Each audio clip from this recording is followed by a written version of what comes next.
It is said, don't count your life in the number of breaths that you breathe. Count it in the number of moments that took your breath away. How do such spectacular and rich moments come to our life? They happen by this ingredient called inspiration. Inspiration is the fuel that burns within us, that powers us to bring our best talents and abilities to bear upon the work at hand. It enables us to shut out all distractions and focus upon our goals. When we are inspired, then no difficulty is too big. Today, I wish to share with you the secret of an inspired life. One schoolboy, during his summer break, decided to utilize his time profitably and earn some side money. He applied to the nearby mall for a job. He was invited for the interview, but on reaching there, he discovered that he was the 21st kid in the line. However, he was motivated to get the job. So he scribbled a note and placed it before the receptionist. He said, "Ma'am, can you please give it to your manager sitting inside?" "Sonny," responded the old receptionist, "you can hand it to him yourself when your turn comes." "No, ma'am," said the kid. "This is important. I need him to read it right now." Seeing the urgency that he had, the lady picked the note, went into her manager's room and handed it to him. The manager read what the child had written and decided he is the one who deserves this job. The child had written, "Sir, I am the 21st kid in the line. Decide nothing until you see me."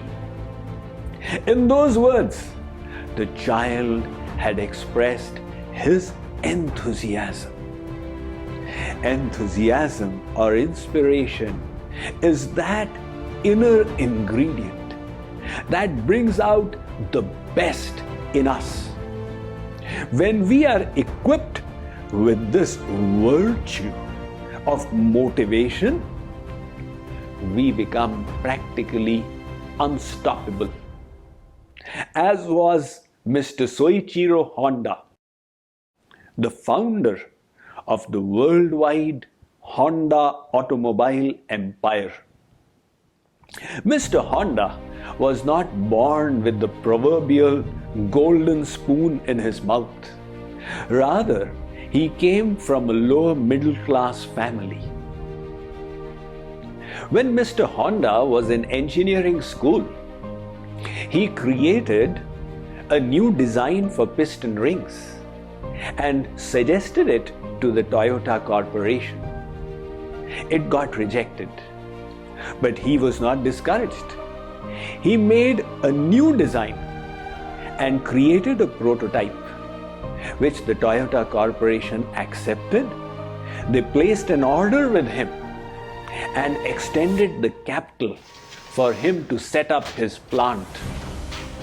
However, when his factory was constructed, an earthquake in Japan leveled it to the ground. Mr. Honda was not discouraged. He decided to remake it. But by then, Japan had entered the Second World War and cement was being diverted for the war endeavor. Mr. Honda's enthusiasm made him come up with a new technique for making cement, with the help of which he remade his factory. However, by then, America had also entered the World War and their bombers bombed his factory. Mr. Honda was still not discouraged. He utilized the gasoline tanks thrown by the bomber planes to reconstruct the factory once again. When the production was ready to begin, Japan lost the World War and along with it all its colonies. Fuel was now in short supply. People did not have the fuel to drive their cars. Where was the question of Toyota purchasing his piston rings? Mr. Honda was driving his bicycle when he had a brainwave.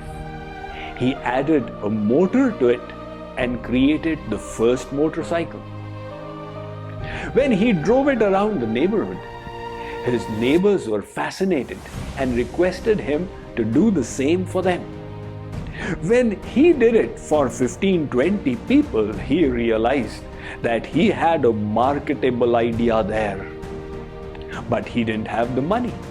So he procured a list of 8,000 bicycle stockists of Japan and personally hand-wrote notes to 5,000 of them. 1,800 extended the capital, with the help of which he started manufacturing his motorcycles. In his lifetime, the Honda Corporation employed 100,000 people worldwide, and today it has gone way beyond. That quality of inspiration was so vital to Mr. Soichiro Honda's success in his work. That is why the philosopher Henry David Thoreau said, "You may lose everything in life but your enthusiasm, and you will gain it all back again. But that person who has lost his inspiration, now he is truly bankrupt."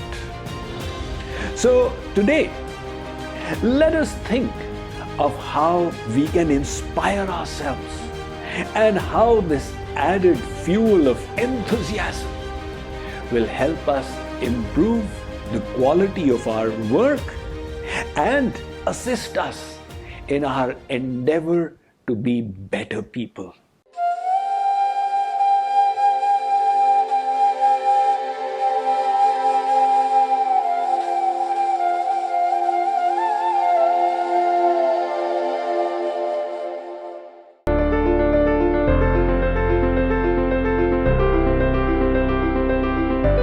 Patanjali Yoga Sutra, 185 aphorisms providing the fundamentals of classical yoga. Yoga means union. So the union of the individual soul with the Supreme Soul, that is yoga. But the process of accomplishing that is also called yoga. Connect with the lineage of yoga and understand your yogic practices with the Patanjali Yoga Sutra and the JKYog's International Festival of Yoga. Visit jkyog.org for more details and completely free registration.